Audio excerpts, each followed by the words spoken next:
इस क्वेश्चन के अंदर देखें, उसने पूछा हुआ है कि ये मेरे पास तीन लाइंस है, कोई सी दो लाइंस लें और वो दो लाइंस जो हैं वो पैरेलल हैं, इंटरसेक्टिंग है, ये स्क्यूड है। अच्छा, सबसे पहले पैरेलल। पैरेलल्स का कैसे पता लगेगा? जब उनकी डायरेक्शन जो है, किसी भी दो लाइंस की डायरेक्शन सेम होगी तो पैरेलल होगी।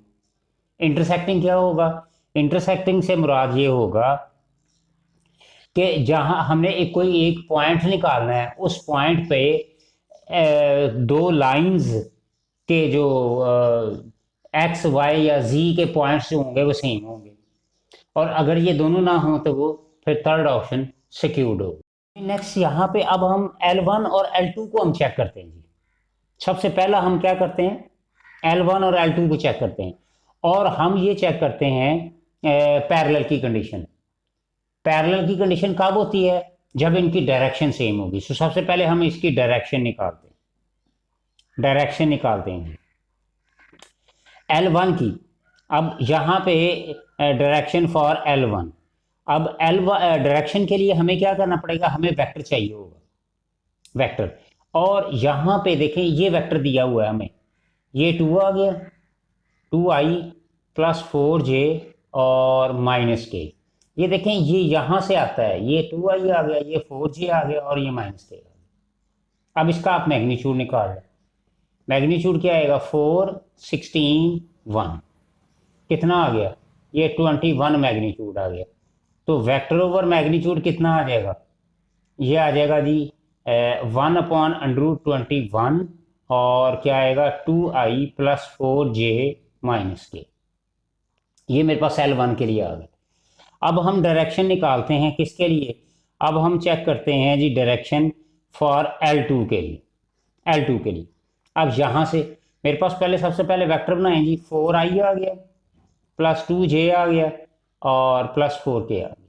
अब इसका मैग्नीट्यूड ले लेंगे ज़रा। 16, 4 और 16 कितना आ गया?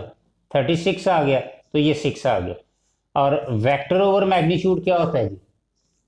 देखें, यहाँ पे ये 6 आ रहा है मैग्नीट्यूड, और यहाँ पे मैग्नीट्यूड कितना आ रहा है? 21 आ रहा है। इसका मतलब they are not parallel, they are L1 and L2 are not, क्या है? पैरेलल नहीं है, ये पैरेलल नहीं।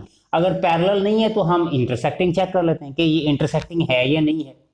अब इंटरसेक्टिंग का तरीका ये होता है L1 और L2 के लिए, ये होता है कि यहाँ से x की दोनों इक्वेशनें इक्वल करें, 3 + 2t और इक्वल टू 1 + 4s।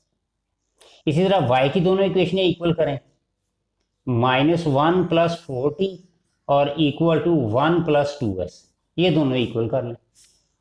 अब हम क्या करते हैं, यहाँ से ये आ जाएगा मेरे पास 2t - 4s इक्वल टू -2 आ जाएगा, और ये 4t - 2s, और ये मेरे पास आ जाएगा जी 2 आ जाएगा, ये 2 आ जाएगा। अब यहाँ से मैं इसको 2 से मल्टीप्लाई करता हूँ और फिर हम इनको सब्ट्रैक्ट कर देंगे। तो ये मेरे पास आ जाएगा 4t - 8s इक्वल टू -4 आ जाएगा, 2 से मल्टीप्लाई। अब इनमें हम ये इक्वेशन मेरे पास 1 है और ये इक्वेशन मेरे पास 2 है। तो 4t - 8s इक्वल टू -4, इनको आप सब्ट्रैक्ट कर दें जी। ठीक है, तो ये कैंसिल हो जाएगा, तो ये 6s is equal to 6k और s 1 आ जाएगा। अब ये s जो 1 आया है, 1 ये में या 2 में पुट कर दें, तो मैं यहाँ पे 1 में पुट कर रहा हूँ। 2t - 4 equal to -2, 2t equal to 2 के आ गया और t 1 के आ गया, यानी कि t भी 1 आ गया, s भी 1 आ गया। अब आप क्या करेंगे, आप ये चेक करें कि अगर ये जो t और s 1 आया है, हम किसी और इक्वेशन में पुट करके देखें क्या z, x और y के रिजल्ट्स क्या आते हैं, क्या वो सेम आते हैं? चलिए मैं z में पुट करता हूँ। 2 - t क्या आया? t पुट करें, ये 1 पुट किया तो 1 आ गया। अब फिर again z is equal to 1 + 2s, इसमें पुट करें तो अगेन यहाँ पे मैंने सॉरी, ये इक्वेशन गलत लिखी है, ये है -3 + 4s, तो ये भी मेरे पास 1 आ गया। अब देखें z 1 आ गया, Z1 आ गया। इसका मतलब क्या आ गया, ये पैरेलल तो नहीं थे लेकिन इंटरसेक्टिंग ज़रूर कर रहे हैं। लेकिन क्या है, इंटरसेक्टिंग ज़रूर कर रहे हैं। इसका मतलब क्या है कि रिजल्ट सेम आ गए ना, रिजल्ट सेम आ गए। अब इंटरसेक्टिंग सेम कर आ रहे हैं, लेकिन किस पॉइंट पे आ रहे हैं इंटरसेक्टिंग, हमें वो पॉइंट निकालना है। अब हम क्या करते हैं, हम तो वो चेक करते हैं। एक्स मेरे पास क्या था, 3 + 2t। वाई मेरे पास गिवन क्या था, -4 + 4t। और z क्या था, 2 - t। अब इसके अंदर 1 पुट करेंगे, 1 पुट करेंगे 5 आ गया। फिर इसमें t1 पुट करें क्योंकि t भी 1 है, तो वो 1 पुट किया तो 3 आ गया। और z में 1 पुट करेंगे तो मेरे पास पॉइंट क्या आ गया, 5 3 1। इसका मतलब ये वो पॉइंट है जिस पर L1 और L2 जो वो इंटरसेक्टिंग हो रही। अब इस तरह से हम ये क्वेश्चन निकालेंगे, यानी डायरेक्शन भी निकालेंगे, और डायरेक्शन अगर पैरेलल आ गई तो ठीक, अगर नहीं आई तो फिर हम इंटरसेक्टिंग निकालेंगे। और अगर दोनों ना आए, मतलब यहाँ पे इंटरसेक्टिंग भी ना आती, यानी पॉइंट्स हमारे इक्वल ना आते, तो इसका मतलब वो इंटरसेक्टिंग नहीं हो रही थी, तो फिर वो क्या ना, वो सिक्यूर्ड आएगा। और अगर जब आप L2 और L3 को आप सॉल्व करेंगे तो वो आपको पता चल रहा होगा कि दे आर सिक्यूर्ड। ठीक है जी, ये इस तरह से हमें इसको क्वेश्चन को इवेल्युएट करेंगे। अच्छा जी, नेक्स्ट अब हम क्या करते हैं, L2 और L3 को चेक करते हैं। L2 और L3 को चेक करते हैं। अच्छा, इसका तरीका यही है कि सबसे पहले आप चेक करें कि ये इंटरसेक्ट तो नहीं हो रही, पैरेलल तो नहीं है, पैरेलल तो नहीं है सॉरी। फिर इंटरसेक्ट की तरफ चाहिए, और इंटरसेक्ट जो होता है उसकी होती है कि हमें डायरेक्शन निकालनी होती है, सिंपल। और डायरेक्शन जो होती है, अच्छा अब इसके लिए हम ना सबसे पहले चेक कर लेते हैं कि इसकी डायरेक्शन क्या चीज़ है। क्या डायरेक्शन से तो नहीं हमारा क्वेश्चन इवेल्युएट हो रहा। अच्छा, इसके लिए देखें, डायरेक्शन के लिए मुझे वेक्टर चाहिए। तो वेक्टर में देखें हमारे पास क्या होता है, x = x0 + tv1। ये वेक्टर पैरामीटराइज्ड इक्वेशन में होता है, तो t के साथ जो होता है वो वेक्टर होता है। अब यहाँ पे s आ रहा है, इसका मतलब ये 4 है, तो ये मेरे पास 4i आ गया। यहाँ पे फिर 2j आ गया, और यहाँ पे फिर 4k आ गया। इसका मतलब सबसे पहले हमें इसकी डायरेक्शन निकालनी है। सो हम इसका मैग्नीट्यूड ले लेते हैं, मैग्नीट्यूड ले लें जी। 16, 4 और 16 कितना आ जाएगा, 36 आ गया, तो 6 आ गया। ये मेरे पास कितना आ गया, 6 आ गया। तो मेरे पास डायरेक्शन इसकी क्या आ गई जी, vector over magnitude, vector over magnitude. तो 1/6 और 4i + 2j + 4k, ये मेरे पास किसकी आ गई है, ये L2 के लिए आई है, L2 के लिए। अब हम क्या करते हैं, L3 के लिए निकाल लेते हैं, L3 के लिए, ताकि हमें फिर L3 का भी आइडिया हो जाए।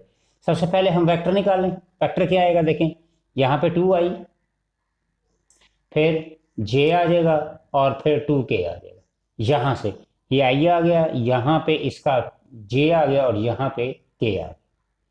तो यहाँ पे पहले मैग्नीट्यूड निकाल लें जी इसकी, ये 4, 1 और 4, तो ये क्या आ जाएगा, 9, और 9 का कितना आ जाएगा, 3। तो आप इसके ज़रा वेक्टर ओवर मैग्नीट्यूड निकालें, ज़रा क्या आएगा, 1/3 और 2i + j + 2k। अच्छा, ये L3 के, L2 में अगर मैं यहाँ से 2 कॉमन ले लूँ तो ये क्या आएगा, 2i + j + 2k, और अपॉन में 6, तो ये कैंसिल होके 3 आ गया। तो देखिए दोनों की डायरेक्शन सेम नहीं होगी, और दोनों की डायरेक्शन सेम आ गई, डायरेक्शन सेम आई। डायरेक्शन क्या है, डायरेक्शन आर सेम, सो क्या हो जाएंगे, सो दे आर पैरेलल। कौन कौन पैरेलल, कौन कौन है, L2 और L3 जो है वो पैरेलल है।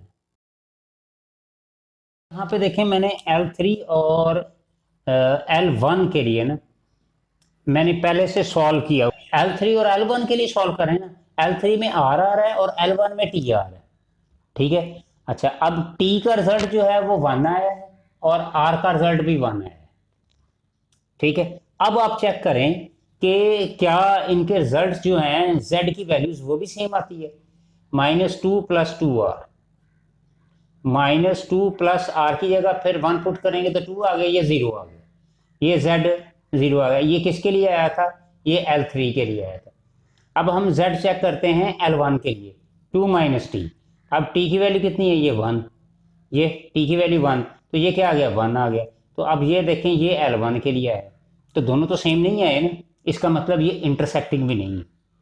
ये ना, ये सिक्यूर्ड हैं, ये क्या है? ये सिक्यूर्ड हैं, ना ये पैरेलल हैं और ना ये इंटरसेक्टिंग है, सो दे आर सिक्यूर्ड।